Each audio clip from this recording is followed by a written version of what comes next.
हमनी के संस्कृति, हमनी के संस्कार सदा रहे हमनी के साथ। भारत के महान ग्रंथ और काव्य सब के संपूर्ण संकलन सब्सक्राइब करें तिलक। जीवन भर तुहार रक्षा करत रहब देवी द्रौपदी।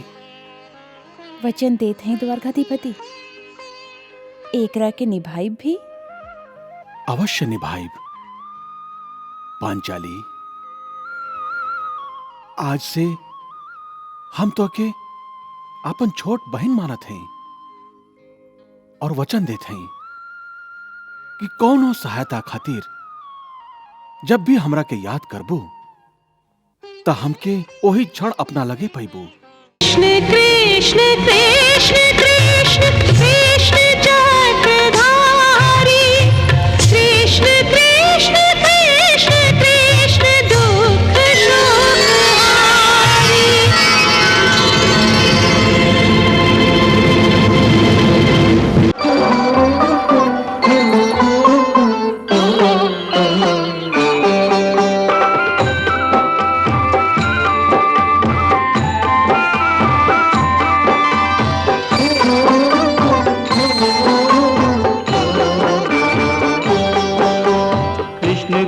निधि की कृपा और ये अद्भुत संजोग मिलाया, ये अद्भुत संजोग मिलाया। उसकी जीत में क्या संदेह कि जिस पे रहे श्री कृष्ण की छाया, जिस पे रहे श्री कृष्ण की छाया। पार्थ को रूप की राशि मिली, पार्थ को रूप की राशि मिली और द्रौपदी ने धनधारी को पाया। कंठ में जीत का हार पिन्हाए के पार्थ को कंठ का हार बनाया, कंठ में जीत का हार पिन्हाए के पार्थ को कंठ का हार बनाया।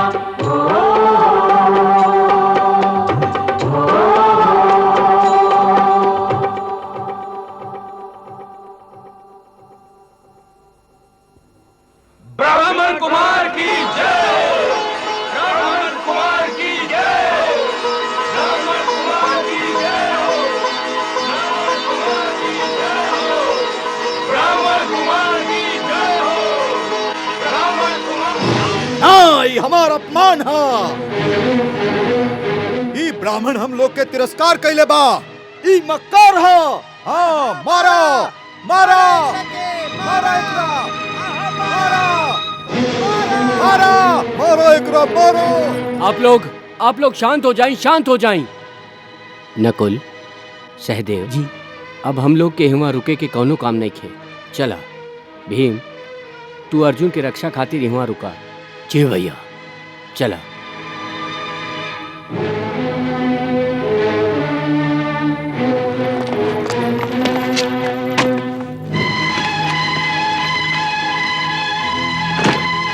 सुना सुना सुना, यदि कन्या कोनो क्षत्रिय पुरुष के ना चुन सके तो एकरा के जरा दो। आग लगा दो। आप लोग शांत हो जाएं, शांत हो जाएं। एगो ब्राह्मण के मारल अनुचित था। का उचित और का अनुचित हम अच्छा तरह से जानत हई। पहले हम तोरे से निपटत हई। मारा।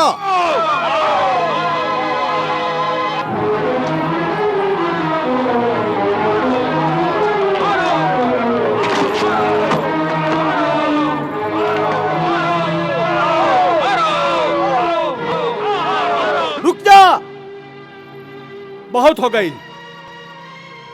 अब सब राजा और सम्राट लोग सुनी।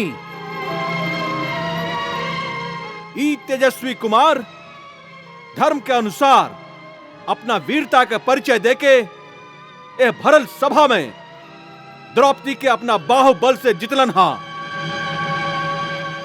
ऐसे इनकरा से युद्ध कैल अनुचित हा। हाँ, ऐसा नहीं है कि आप लोग के अवसर ना दिल गईल। हाँ? जब कौनो क्षत्रिय राजा सफल ना भइलन तभी ब्राह्मण कुमार बाजी जीतलन। हाँ, अब आप लोग के कौना बात के मलाल बा। ओइसे भी धर्म स्वयंवर में युद्ध के आज्ञा ना देवेला। धर्म? तू लोग धर्म के परिभाषा के बात कर रहल बाड़ा तू। अरे जा, हम तोहरा और तोहार धर्म के अच्छा तरह से जाना था। यदुवंशी लोग, तू लोग बीच में मत पड़ा,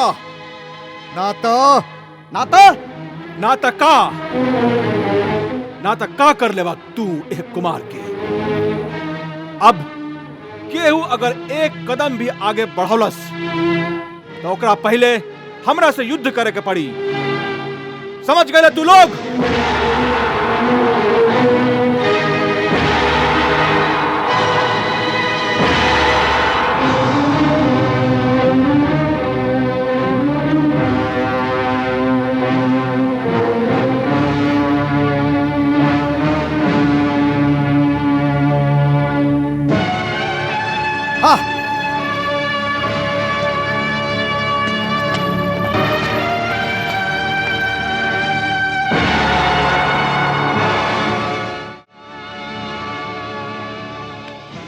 वीर धनुर्धर, तू निर्भय होके राजकुमारी द्रौपदी के लेके जा। ये आज से तुहार भैली। हम देखत हैं कि के तुहार पीछा करता।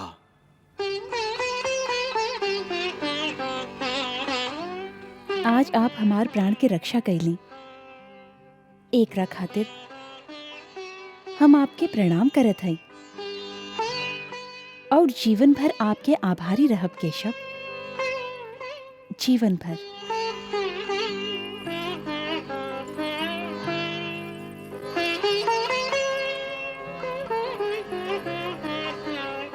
और हम जीवन भर तुहार रक्षा करत रहब देवी द्रौपदी।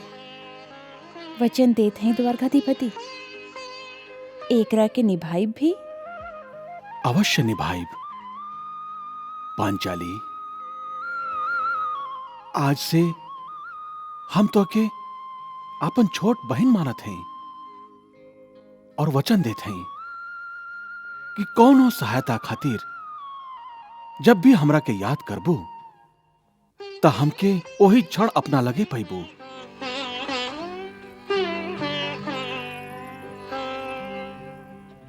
सौभाग्यवती भवा।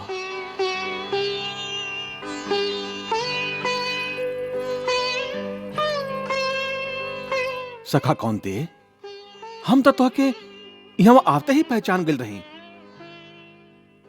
और आज से तो हमार और तुहार एको नया संबंध हो गई। पहले तू हमार भाई रहा, लेकिन आज से तू हमार जीजा श्री हो गईला। ई त आपके उदारता बा, ना तो हमार माई तो हम लोग के हमेशा आपके प्रणाम करे के ही सिखौले हैं। ना अर्जुन, तू नहीं खा जानत कि तुहार हमार पुरान नाता बा। तू हमार पुरान साथी हवा। एकरा पहले कि ई राजा लोग कोनो नया उपद्रव करे, तू लोग यहाँ से जल्दी निकल जा और कुंती बुआ से कहिया कि हम रात के उनका से मिले आएब। बस जा यहां से।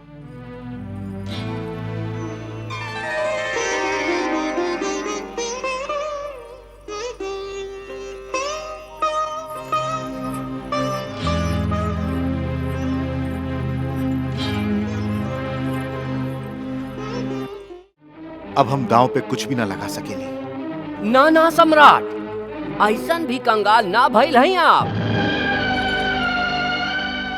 अब हइयो आपके पास एगो हीरा बाकी है, सबसे अनमोल हीरा।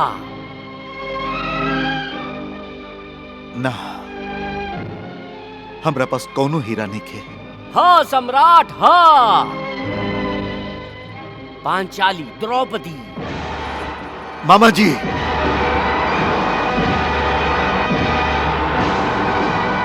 हाँ द्रौपदी। हाँ सोच रहा नहीं भाई जी, पत्नी रानी बनल रहे और पांचों पति दास बन जास, ये उचित ना है।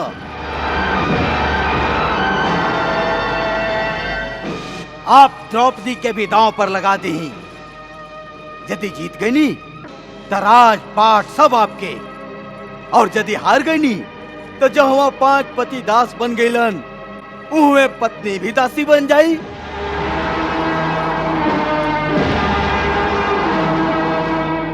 पांच पतियन के अर्धांगिनी अपन पति लोग से अलग कैसे रही भाई जी?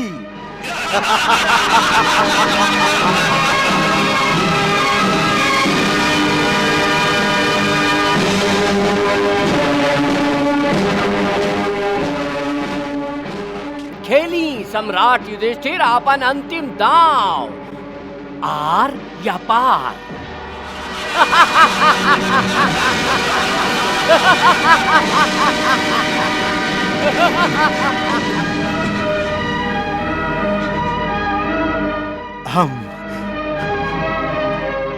हम द्रौपदी के भी दांव पर लगावत है। द्रौपदी, द्रौपदी मामा जी, आप भी दिखाई अपन यशस्वी हाथ। हाथ में आयल हीरा हाथ से जाए के ना चाहिए। जरूर।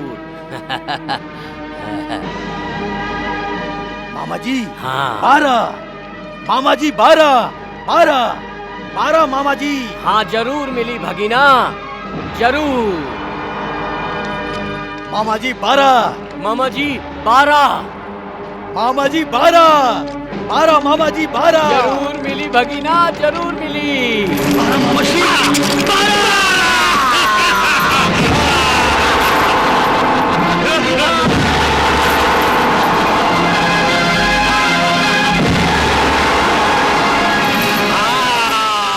मामा जी, हम द्रौपदी के भी जीत गए नी।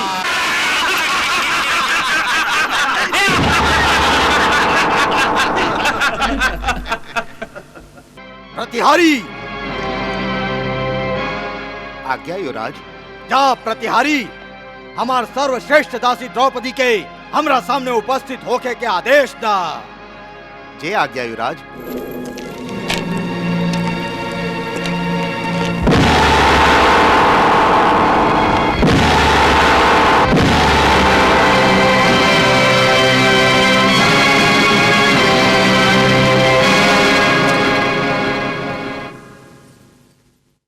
कह प्रतिहारी, केकर सनेसा ले आइल बाड़? सनेसा ना महारानी, आदेश ले ले हैं। हाँ? युवराज दुर्योधन आपके द्यूत सभा में तुरंत उपस्थित होके के आज्ञा दिले बाड़न। हमके द्यूत सभा में उपस्थित होके के आदेश? काऊ भुला गईल बाड़न कि हम पांडव लोग के पत्नी हैं और हमके आदेश देवे के अधिकार खाली हमार पति लोग के ह और केहू के ना। बाकी का। और वैसे भी युवराज के हमके द्यूत सभा में ना बुलावे के चाहत रहे, और फिर एगो नारी के द्यूत सभा में का काम? क्षमा करी महारानी, ए समय आप खाली द्यूत में हारल गेले एगो वस्तु हैं।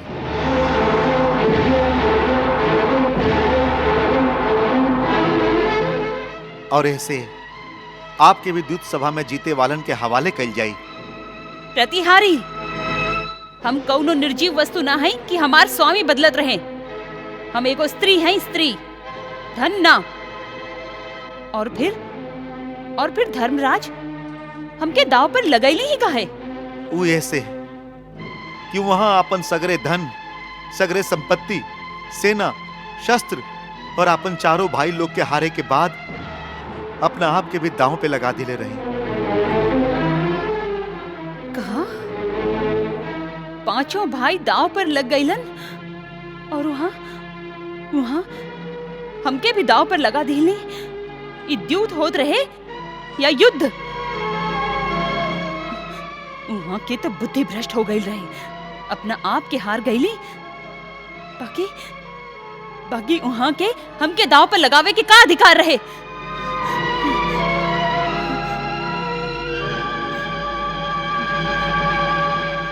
प्रतिहारी। जी महारानी। जा युवराज दुर्योधन से कहा कि हम ना आ सकेली। जे आज्ञा महारानी।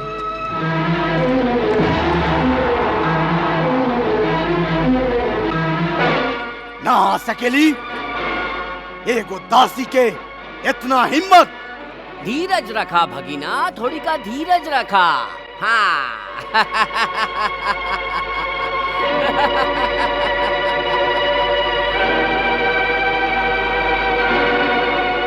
बेचारी नया नया दासी बनल है और नया नया घोड़ी तो बिदकवे करेली और प्रतिहारी तो बेचारा शिष्टाचार के कारण ओकरा सामने हाथ बदले ठाड़ रहल होई। हाँ, आप ठीक कह रही मामा जी। वो मोहजोर घोड़ी के कोनो प्रतिहारी लगाम ना लगा सकेला। दुशासन, आ गया भाईजी। जाओ और द्रौपदी के तुरंत ले आवा।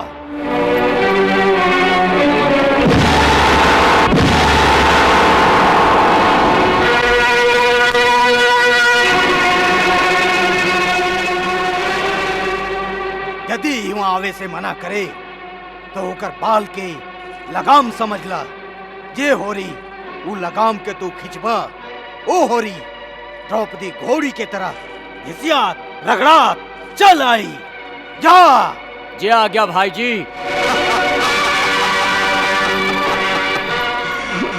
अब आई लावत आई द्रौपदी के भाईजी।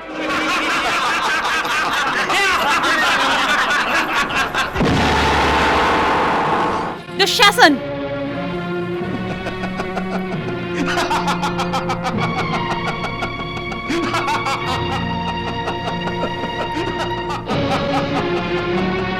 तुम के हमार कक्ष में हमार आज्ञा लिहले बिना ऐसे ना आवे की चाहत रहे।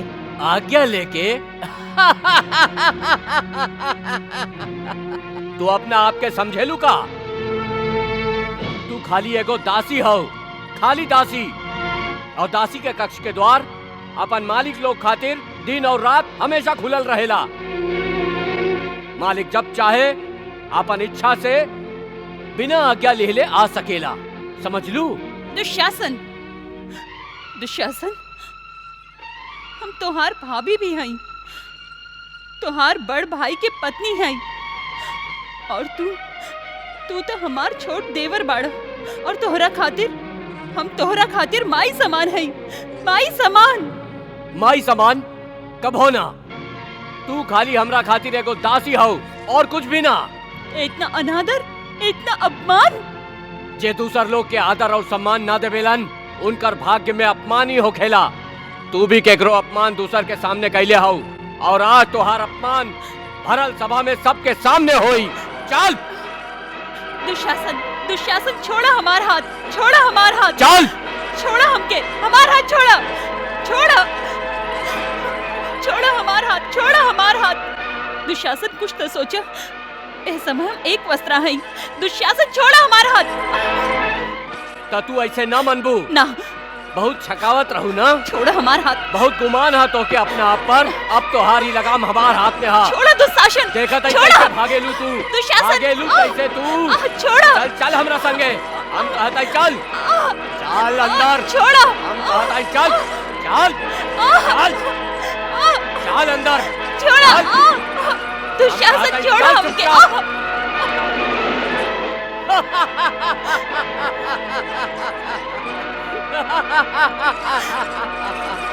चल। दुशासन छोड़ा हमके। चल। छोड़ा दुशासन। दुशासन ना हमके छोड़ा। दुशासन। केश पकड़ के पांचाली के दुशासन ले चला ऐसे वृक्ष की बेल घसीट के कोई पागल हाथी ले जाए जैसे भरत वंश की मर्यादा कुरुवंश के हाथ बचे अब कैसे।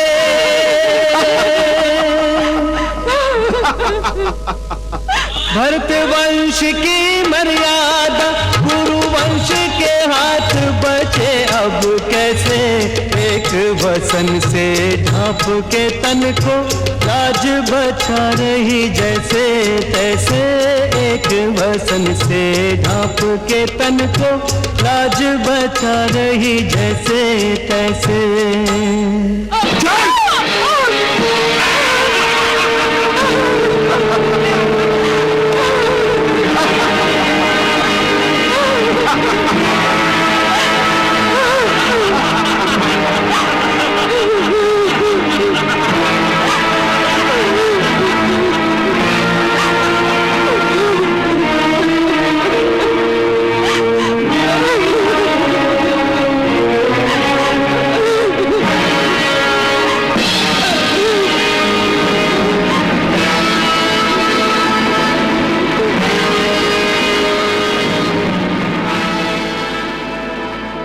भाईजी संभालिए अपन दासी के। वाह दुशासन वाह, जियत रहा। देख लेली भाई जी, आपके कारण द्रौपदी के कैसन अपमान हो रहा। यदि आप हमार भाई जी ना होती तो जौन हाथ से द्रौपदी के जुआ में हार के ये भेड़िया लोग के सामने डरले हैं, वो हाथ के हम। शांत हो जाए भीम भैया, शांत हो जाए। इस समय आपस में कलह कई उचित नहीं थे। अरे जबान चलावा तारे, तू भुला गेले कि तू हमार दास बाड़े दास। हाँ, हमार आज्ञा के बिना हिल भी ना सकेले। जबान चलावा तारे, चल बैठ, बैठ जाओ, बैठ।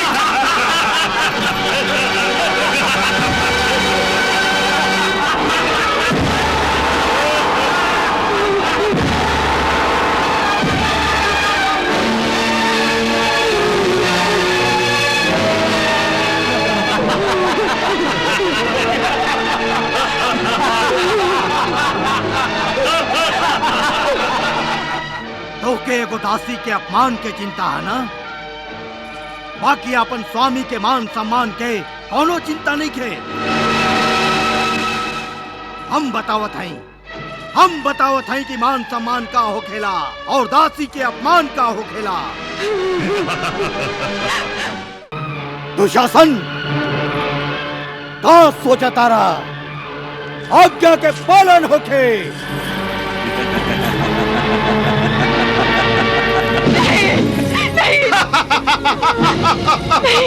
द्रौपदी के लुटने की लीला देख रहे निर्मम हो सारे,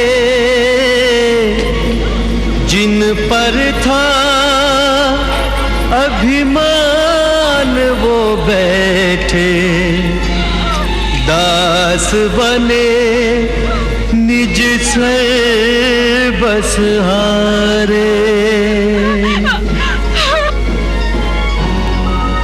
आस लुटी विश्वास लुटार, टूटे सब आधार सहारे। चारों गई तब अंत में आई प्रभु के द्वारे।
कृष्ण कृष्ण कृष्ण चक्रधारी कृष्ण कृष्ण कृष्ण कृष्ण दुख शोक हारी कृष्ण कृष्ण कृष्ण कृष्ण कृष्ण चक्रधारी